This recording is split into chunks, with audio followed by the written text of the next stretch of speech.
Today, we're going to be talking about mastering event marketing.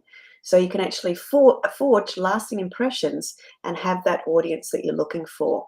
Today, again, we're talking with Nari, who specialises in helping business owners and entrepreneurs turn and get quality leads and turn them into great clients.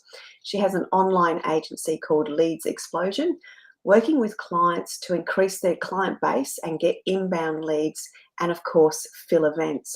And from our perspective, we're actually a done-for-you marketing agency called Monetize Your Content, and we help you be easy to buy. We work with brilliant individuals to help them monetize their content. Collectively, we actually help you save time, maximize your assets, and become a sought-after and sold-out expert, leaving a lasting legacy, serving clients that you love. Now, in our last episode, we talked more about leads and sales challenges. And we actually spoke about highlighting the difference between and the shift towards quality versus quantity. And we also talked about getting your messages very, very clear and very direct, addressing your audience's pain points and, of course, their aspirations.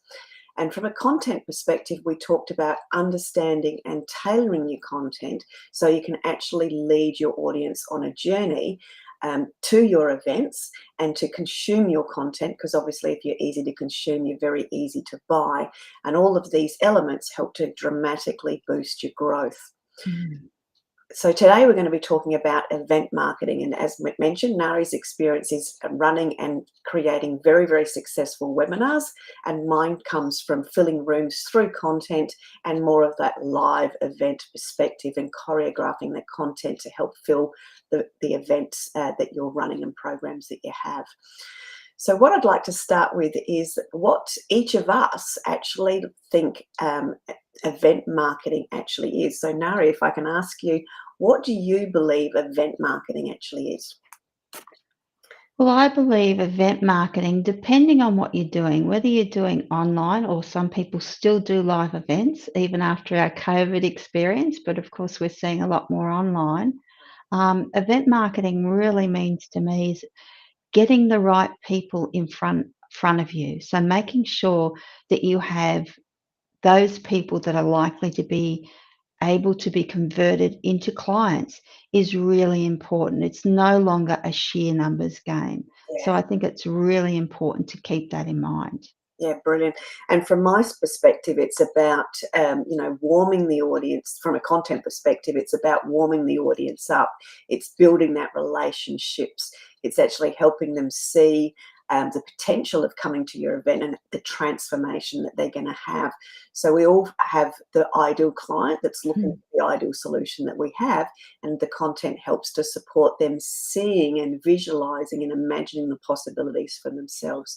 So that's sort of what I think event marketing is. It's actually helping lead them on that journey and actually helping them see and experience how great the actual event is going to be as well.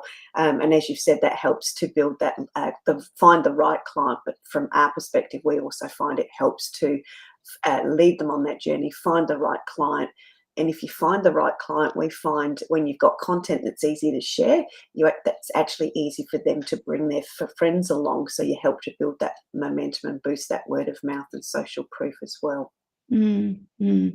Yeah, and they're what I call the Marges of the world. I like to use The Simpsons a little bit, and they are the Marges of the world because they'll spread the story and they'll actually bring their friends along to the event that you're running. Oh, I love that. That's brilliant. The question that I think is really relevant for the audience to know here is, what do we find each of our audiences actually think event marketing is? Look, a lot of the people that I talk to, a lot of the clients that I work with, initially they think event marketing is all about getting sheer numbers. Mm, And that's not the case. It's about getting quality. You're better off getting 20 really qualified prospects in front of you that have really, they're at the point where they're ready to go, they're ready to spend, they realize they've got a problem and they've got to do something different, to getting 100 people in front of you or 200 people in front of you that are really have no real interest or no intention to buy or do anything about their current situation. yeah. So I think that's a bit of an illusion or a disillusion that people actually live under when it comes to event marketing. Yeah, very much so. And I think that goes back to the old term: if you've got a list of a thousand people, you can make $1 million with that. You're over slamming everybody. That used to be the way that we do it. So from my perspective, I've got probably two very cheeky angles that my audience tend to think it is. One, they tend to think it's either I'm going to do a post on social media and people will come. Mm.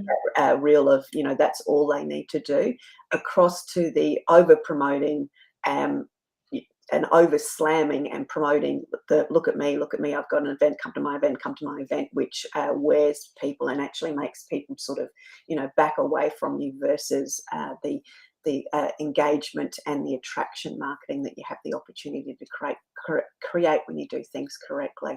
So I think those two extremes.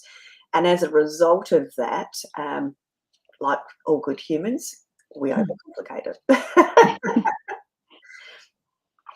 So from a funnels and an online event perspective, what do you think is the main frustration? Can we narrow it down to what's the main frustration that you help your clients solve as it relates to the funnels and the webinar systems? Look, there's a number of frustrations, but I think one of the key frustrations, there's actually two, and it's about the numbers they're getting that actually show up to their events or could be registering to their events, and it's the technical side of things. That's a real frustration for people when it comes to getting their events up and running, because a lot of people, a lot of business owners will try and do everything themselves without having the expertise, and it's really not the best use of their time. Yeah, very much so. And with the added complexity of, how people feel about technology, even though it's generally can be quite easy to use, or you can get somebody in, which makes it really easy to use, is that, that level of overwhelm. They've got the overwhelm of can I get enough people? They've got the overwhelm of, oh my God, I need to get the technical side sorted out. And then they've got the overwhelm of the content, which is why the frustration is that everything's not quite working, because they're in a panic over everything. So there is that opportunity to bring the experts in to save you time, to do to get things strategically set up, etc. And as you can imagine, with all of those, I need numbers and I need the technical setup. Then content tends to be the last thing that people do, and that's actually, from our perspective, one of the key things is to get the content right early. And that's one of the other frustrations we see is clients that are doing the over promoting. They're just promoting. They're just trying to sell, and they haven't thought about the content that actually leads the right audience to their event. And they're doing promotion 2 weeks out, but they haven't actually warmed an audience up or built a relationship with anyone. Yeah. Yeah. And how has your experience actually helped business owners and experts sort of win at this game? What are some of the common things that you actually help them with? Look, I think the common things that I help them with is really starting, and I've probably said this ad nauseum during the time that we've been just talking about different things and funnels and events. But I think the key thing is having the plan right and knowing what you're doing and what sequence you're doing everything, and making sure you're testing everything along the way. It's really, really important to actually do that, and then taking a step back after the event and seeing how everything went, analysing your numbers and analysing, where things may have actually, there are opportunities for improvement, especially when it comes to conversion. So I think taking that time to actually do that and taking a very holistic approach to the whole event is very important. And that's one of the key ways that I help people as well. So that strategic overview of the right things in the right spot at the right time. Yeah. Beautiful.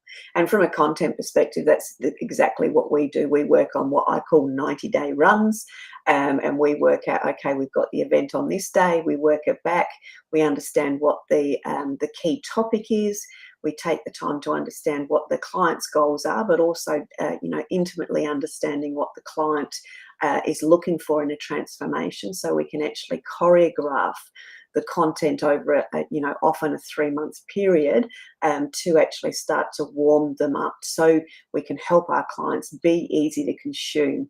Because if your content's easy to consume, it's bite-sized, it adds massive value, it helps them have a mini breakthrough, it gives them a self-understanding, or it's a mirror reflection of what's going on for them or what they're aspiring to, then you actually are attracting your audience and moving them closer and closer and on that journey with you towards your event. So they're excited about going to your event, and that excitement builds a momentum and builds that, do you want to come to a great event? I've been following this person for ages, and they've got a great event. So I think that's the areas that strategic insight is something that we both specialize in, from a funnels and a lead generation perspective, as well as a content and filling rooms perspective.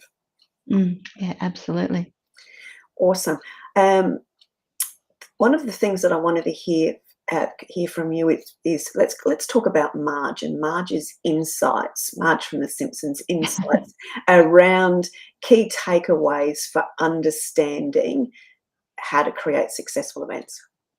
Look, I think one of the key things when you're wanting to create successful events, you need to make sure from the time someone first comes in contact with you, and I'm talking about the content you're putting out here, so I'm going to step into your lane a little bit, and you can take over from there. But making sure that all the copy you're putting out there, all the content you're putting out there, even through to your webinar presentations and your emails, the emails you're sending out, that you're talking to different personas.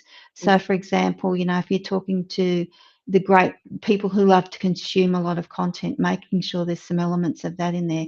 For the people that are very dot point and straight to the point, making sure you've got versions of the world for them. So that's just a couple of points. And for the, the Marges of the world, they sort of love, to read into the detail, like they love to be able to share. And then you've also got those that love a bit of humor.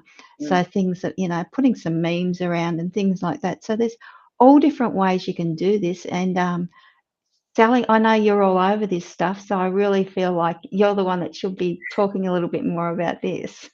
No, thank you. I think from our perspective, we often look at, we have 4 areas within our business, but I'm going to sort of talk about because the fourth one's around simple systems, which is your lane. So I might jump into your lane in a minute. But we talk about increasing your visibility is the first element as it relates to what are the key takeaways. So how do you increase your visibility? You do that by having clear, consistent copy for the right audience that helps to build recognition and trust, because that consistency level is where your trust comes from, and successful brands are a product of consistency and trust, and that consistency builds that trust. I think too, you also need to educate your audience.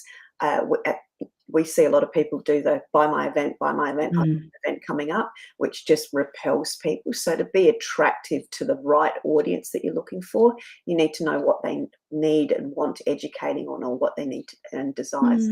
Your content needs to be educational, it needs to be relevant, and it needs to resonate with where they're at and where they're wanting to go.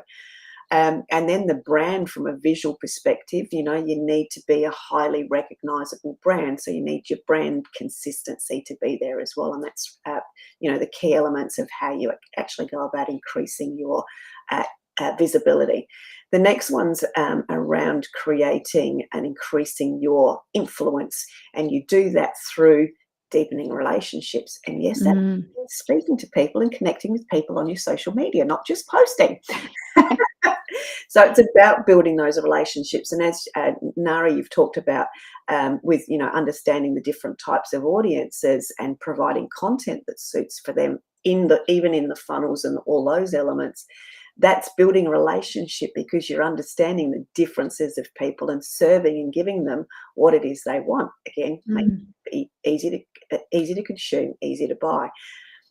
That conversational element is how you go about actively enrolling people in coming along the journey with you, in what it is that you actually have to offer. And then, of course, one of the things that we do strategically is helping to choreograph that content, so it's actually leading them towards that event and the excitement of that event. Then, of course, key one, compelling content. Yeah. And you do that by evaluating your content based on the topic it is that you're pitching, making sure it's relevant to your audience at the right time. It's emotively connecting to their desires and challenges, and it's also helping them have those personal insights and those mini breakthroughs, so they have that, oh my God, that just helped me. They get me, e.g., they get you get them, and they go, right, I need to find out more about this person. I need to follow this person. And that's all of the elements that it comes into it, that attraction marketing, which obviously helps to boost your sales conversions, etc. as well. And then from there, stepping into the simple systems behind that, which I know you touched on last time, so we are dancing across each other's lane, is around, taking the content and the experience that you've created for somebody at that live event or that online event, and providing a nurturing sequence so they don't have this massive high and then all of a sudden you're not there again. So you keep that momentum and that personal connection that you've actually built with that person as well. Yeah. Got anything else you'd like to add to that, Nari? No, I think you pretty well covered that one, Sally. Beautiful. I think the next thing I'd like to talk about is what do you think are the 3 to 5 key steps that somebody needs to create from beginning to end as it relates to having a successful event? I think you need to sit down and you need to, and I'm going to say this, you need to engage experts to do this.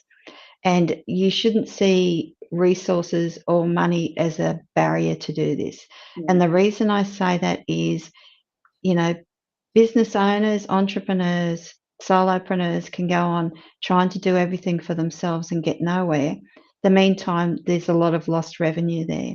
Whereas if you can engage experts to do that, then you're going to get a system that will work. The pieces will all come together. All you need to do is turn up and present, basically, once you've got the assets done. So that's the key thing. So getting that, as part of that, you get your blueprint together, that roadmap to, get yourself out there, to make yourself compelling, as you say, so people want to buy into you. It creates that visibility for you, which is really good. And I think the other key things is you need to look at your analytics and what's happening there. Are you getting the right people along to your events? Are you actually engaging on the right platforms? Are you building that trust? Are you actually, and this is a really important one, are you building those relationships also that are not only people that will register, that are prospects and could be clients, but are really good referral partners for you? Because that's a huge part of your business that a lot of people neglect. Very, very much so. You see and that's the same from a networking perspective. They go there often when they've got into that, I've got to sell stuff. They get into that mindset, going to networking events, even with they almost start like that business card ninja, that wanting to sell something versus they might find a partnership opportunity, and that's something that's all often forgotten within the business, and they don't think of that. But there's so much leverage with a one-to-many opportunity versus a one-to-one opportunity. Through partnerships. And it's about serving your audience, not going in there with the intention to sell. Yeah, exactly. I was just going to add into that. I completely lost my train of thought. Is that when people are not enrolling experts, there was a quote that came into my head, and it was a Brad Sugar's one from way, way, way back in the day. And he said, marketing is only an expense when done incorrectly. And the incorrectly for most solo entrepreneurs and business owners starting out is trying to do too much yourself. Absolutely. And too much of what you don't know anything about. Yeah, exactly. And spinning your wheels, we refer to that, just spinning your wheels, getting stuck and deeper and deeper and deeper into the mud, and not doing the revenue sides of things as well. I think from my perspective, as you've alluded to there as well, it's not enough people. It's having the wrong people in the event. It's not, not promoting the event from a content perspective, not just a promoting the event, from a content perspective early enough to engage enough of the right audience and not allowing enough time. So from a step by step, it's understand your topic, understand what your audience needs, deliver high value content that leads them through the journey over a long period of time in lots of different ways, so that so people are highly engaged with you from there. Mm, Yeah. absolutely. Beautiful. What advice, just in a general terms, from an events perspective, what are some of your, I'm going to call key, I was going to say key takeaways, but let's call them key learnings or lessons that you've learned through doing it wrong? Look, it comes down to the key lessons I've probably learned about doing it wrong is focusing on the numbers and not the quality. Mm, So I can't emphasize that enough. And, being happy to start out with small numbers if that's the way it's going to be, especially if you're very, very acutely niched. mm, So, because until you build that presence online and that thought leadership online, then that makes it very hard because that's where people start to buy into you and trust you. mm, So I think just getting yourself out there and be happy to be building those relationships and be happy that you actually and confident that you are an expert in your area and coming across like that. So I think that's really important from a mindset perspective. yeah, I think from my experience, and you've touched on a few of my key learnings when I go back to originally filling and putting bums on seats for the experts that I worked with. The things that they did very well was, have that blueprint in place. They had their content in place. I was able to Mm, put the content in the right platforms at the right time and start to build the conversations with them. Plus, part of my role was obviously finding the partnerships. So I was always very acute for finding the partnerships and helping to expand that reach. So I was acutely aware of from that perspective. And then when I actually started doing it for myself, and this is from a live perspective, I mm, started on a platform called Meetup, which many people yeah. have heard of. And I started my first events. They were free because it was a great way for me to test what my audience were needing at the time. But I was super excited of having 5 people in the room. Mm, But I still did all of the little things. I made sure the room yeah. was set up correctly, and we'll Mm, talk about the little things a little bit further down the track because I think there's some really good nuances around the little things that make a difference. But part of what I wanted to share there from the story perspective and my background perspective was that 5 people, the next month was 10, and then the next month it was 30, and the next month it was 60. And because I had content that was relevant to the audience, and mm, I had those events planned in advance. So this is one of the keys I found from a live event perspective was if you're going to be running events every month, tell your audience what the topics are every month yeah. because they can actually schedule it into their diary. You're Mm, giving them what they want and then they know in advance when it's coming up so they can plan around accordingly. I see a lot of people just do a live event or an online event and they just pop it up and it's there's no forward planning opportunity for their audience. We mm. all like to have stuff in our diary in advance. Our audience like that even more. Say that because I used to get in that scenario when I had 12 months worth of events planned in advance. It might have just been topics and not a lot of detail at that point, but I would have people booked in 6 months, 9 months ahead.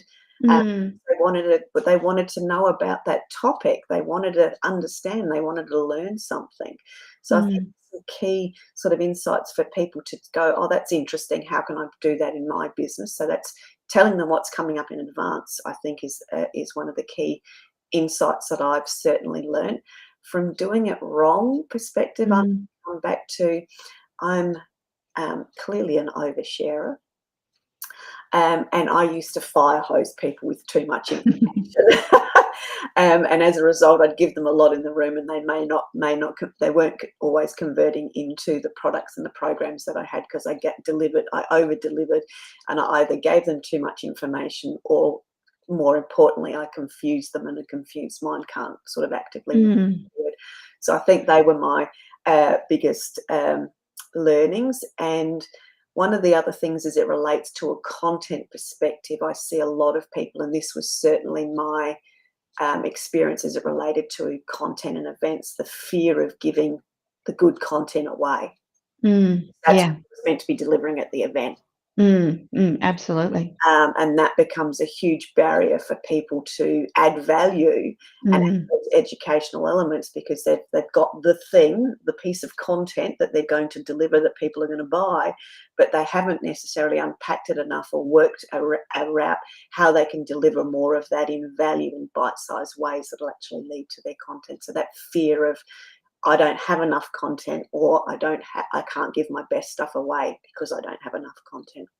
yeah, and I think, just touching on one of the things you said, I think, oversharing, that's one of the key things when working with our clients that I find they go, "Well, how much should I be saying at my events?" And it's a real, people tend to overshare and Mm, give too much away. So at the end of the event, people are thinking, well, I don't need to engage you because you've given me everything. yeah, So the key thing there, the rule we sort of work to is 3 high level topics and keep it high level and hit the pain points in there as well. yeah. So this is what it's costing you to have this problem continue.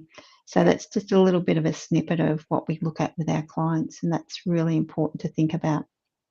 brilliant. And do you have any tips as it relates to on setting backgrounds up on online events, or any of those sort of nitty gritty, obscure things that you probably haven't, until someone's asked you, don't realise that intuitively, instinctively, and it's something that you do naturally. Have you got any of those sorts of elements? The main elements that I teach all of our clients is keep it simple. Yeah, Keep it simple. Don't overcomplicate things. Don't overcomplicate your technology. Don't try and be something that, could set you up for a disaster. So keep it really simple yeah, and be happy if you make mistakes. People are human. yeah.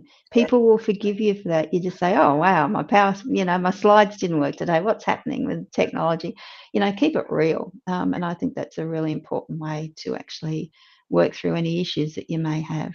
Yeah, and I think one of the other things I see is people emulating too Mm, much, and becoming a cardboard cutout of yeah. other people. Remember to be yourself. Have fun. Mm, If you've got a quirky personality, or something goes to crap, and you need to express it in your way, you know, just do that, because yeah. that becomes enrolling and engaging. Mm, Well, and it just demonstrates that you're like-minded and just like the other people in the room, mm, as well. I think from a live event perspective, and having worked with so many of the experts over the years, putting bums on seats in their very, very large events, we had operationally, we mm, had it absolutely drummed into us that the yeah. stage has got to be set up a Mm, certain way. There's flowers, or you've got your yeah. letters at the side. There's flowers that highlight the person. And one of the things that I've personally found made a huge difference, whether you're running a workshop of 20 or 200 or 2,000, is the first impressions when you walk into a room, or the first Mm, impressions Zoom yeah. opens up. It's straight lines, it's chairs, chairs all lined up accordingly. Because can you imagine if you've walked into an event room Mm, or a webinar room, and there's mess behind, there's like oh, paperwork all messy, and all the rest of it, all the chairs are all messed up. mm, It's those environmental engineering little things that make a huge difference from a first impressions, to um, make you stand out, because it's tidy, you're trustable, you know what mm. you're doing, and all those sorts of things as well. Yeah, and from coming from an online, an offline, like live event background too, like you, live events they were a really good training ground actually for, online events, because online events are a piece of cake compared to the logistics and all the things that can happen with a live event. So yeah. Yeah. Yeah, and it's a really great call from a live event. If we had 500 people in the room, we had Mm, 15 just running logistics and mm. keeping the room right, shifting chairs, making sure the audience was right, getting them through registration, Oh, not just yeah. button and letting them in, Mm, making sure they've signed forms and all those sorts of things. So mm. dead right. The online space has certainly made it much, much easier for, Mm. and you can with an online event, you can like I have with my background, you can set and forget.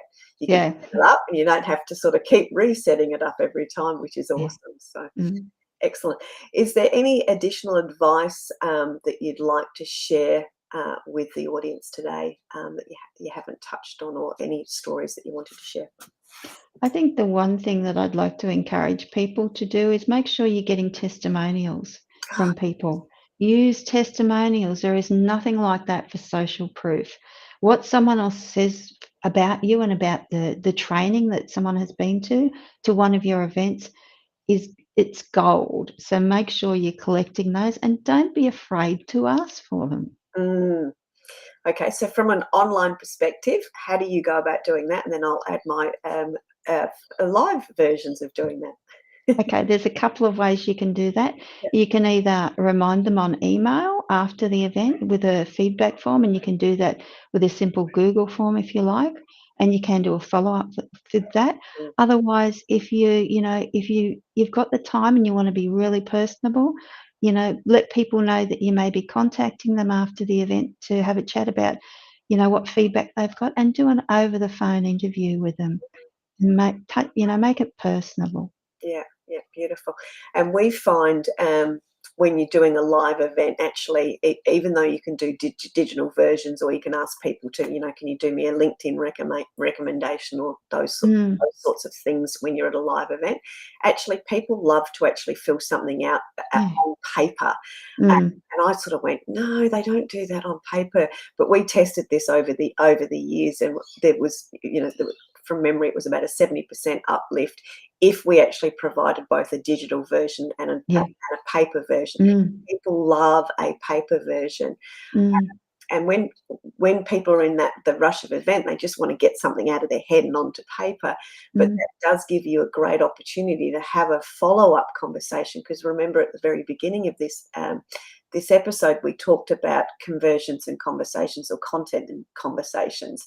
And this is part of having the conversations, because you can then have a process in place to actually talk to that person, but also then get that recommendation or insight or testimonial up on your LinkedIn page, if you use mm. LinkedIn for an example, and that you can set that up and make that really easy for the guests to be able to do that for you. So there's lots of great ways to be able to leverage that information. But as you've said, Nara, the key thing is most people don't ask.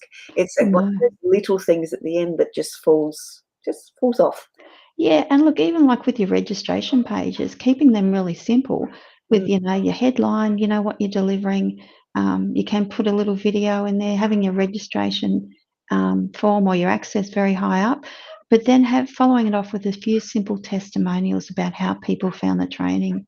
It might just be that one thing that someone will think, well, wow, yeah, okay, I'll mm. register for this, yeah. Yeah, Might be she's a like point. me, or he's like me. They've had Mm, good experience. Perhaps I can give it a go. mm, It's that next. This is, I'm curious. That looks interesting.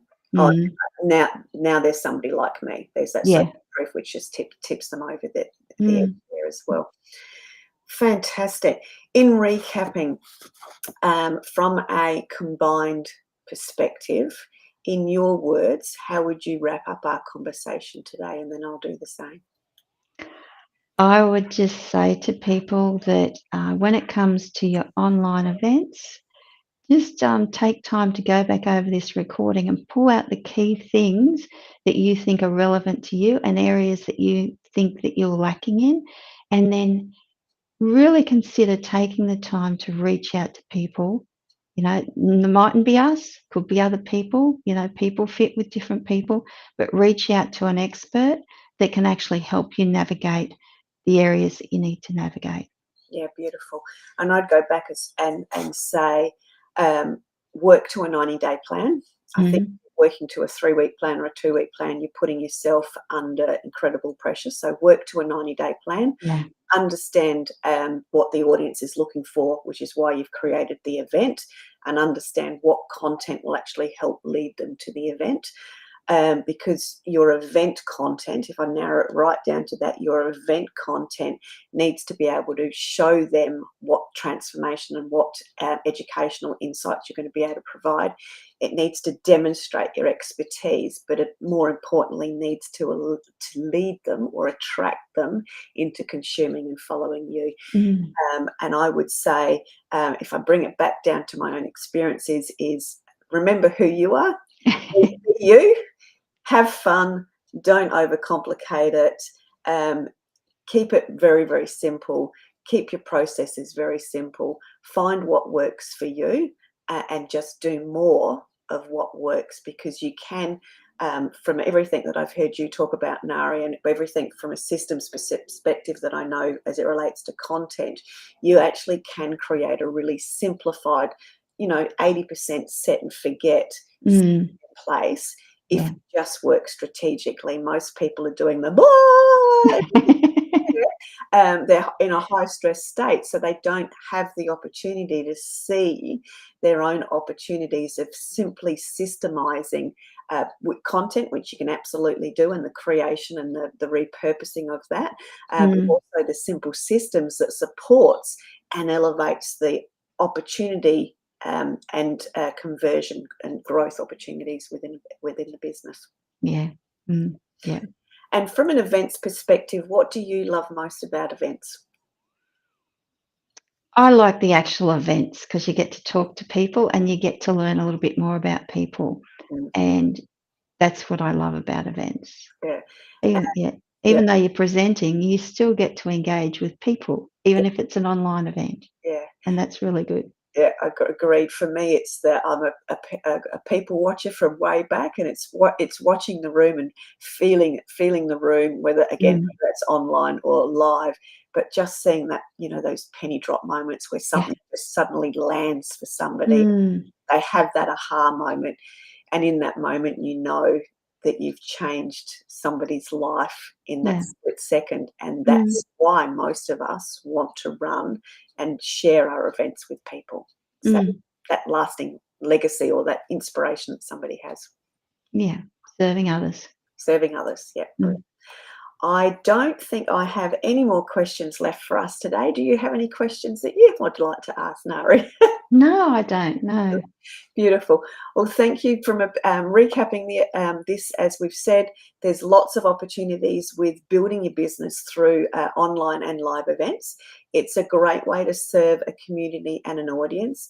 It's a great way to start and test and measure your thought leadership, so you can actually learn and understand what your audience is looking for and wanting if you're in that very beginning stages. Running events is a great way to learn what your market needs by hearing it from your market, not by hearing it in your mind, which is great. And I think there's massive opportunities to really serve people and understand and find your spot in the world as it relates to your thought leadership. Out of everyone that I work with, everybody has absolutely got a wisdom gift to share with the world. And it's just a case of unpacking that enough so you can actually share it with the world, and then running great events to serve that world even better. Brilliant. Thank you very, very much, and we will look forward to seeing you again on another episode of Success Secrets Exposed. And if we can thank Nari very much as well. Thank you, Sally. Thanks for having me. You're very, very welcome. Take care, everybody, and we look forward to seeing you again on another episode of Success Secrets Exposed. Till then, see you then. Bye.